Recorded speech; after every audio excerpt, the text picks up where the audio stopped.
NARM is an approach that's specifically developed to work with developmental trauma.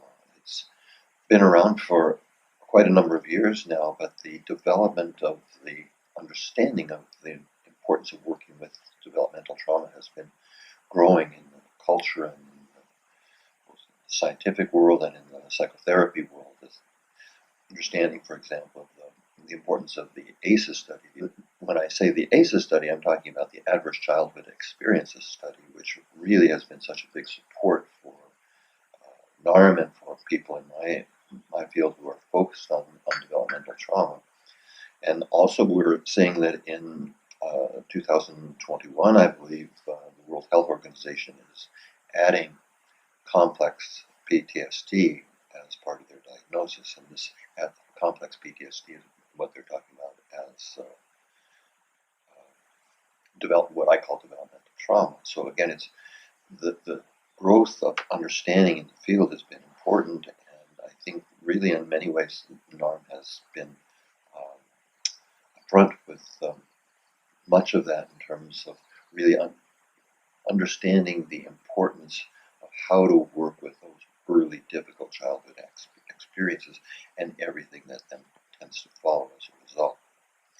Now, there's a primary distinction, I would say, between NARM and some other methods, which is that other trauma methods, both shock trauma and developmental trauma methods, tend to focus more on what happened rather than what it is that a person is carrying forward from what happened. And it makes a big difference, particularly when we're dealing with developmental trauma, that of course, what happened to people is significant, and it's also important to understand that not everybody remembers what happened. But what we're dealing with in NARM is not the experience itself per se, but the persistence of the various kinds of distortions of identity, the various kinds of distorted object relations, that means relationships with self and others, that come out of these adverse early childhood experiences, and also the distortion in the sense of self, the distortion in the relationship with self. So we're focusing on all of that, and that's a much more here and now process. So we're not ignoring the past, we're not ignoring history, but we don't make the taking history and focusing on kind of what I sometimes call an archaeological expedition into the past. That's not what we do in NARM.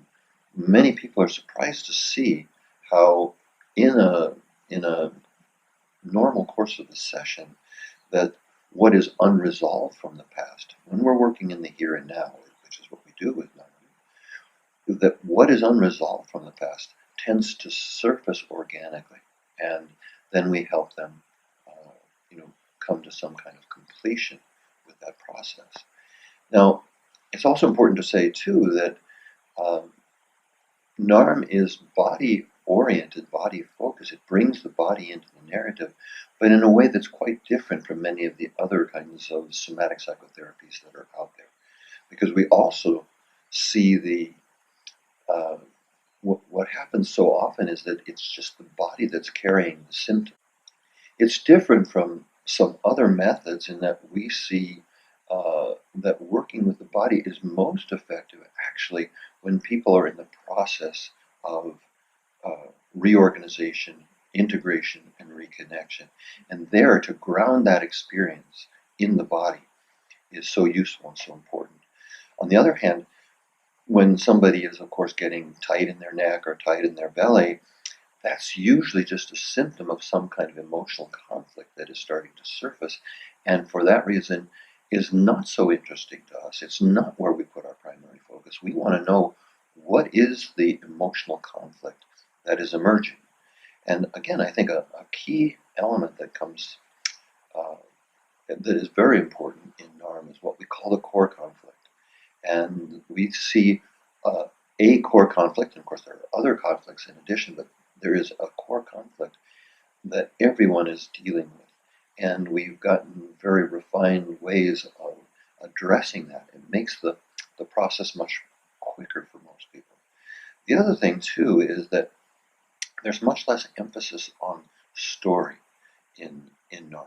We're working more with these old patterns, these old survival styles that people have developed. And we need, of course, some story, and to the degree that a person understands it. And we always, of course, recognize that whatever story is coming out is a story through a child's eyes. So, but it's still a person's reality, and we address that, we deal with that, but we don't get lost in story like I see so many other therapists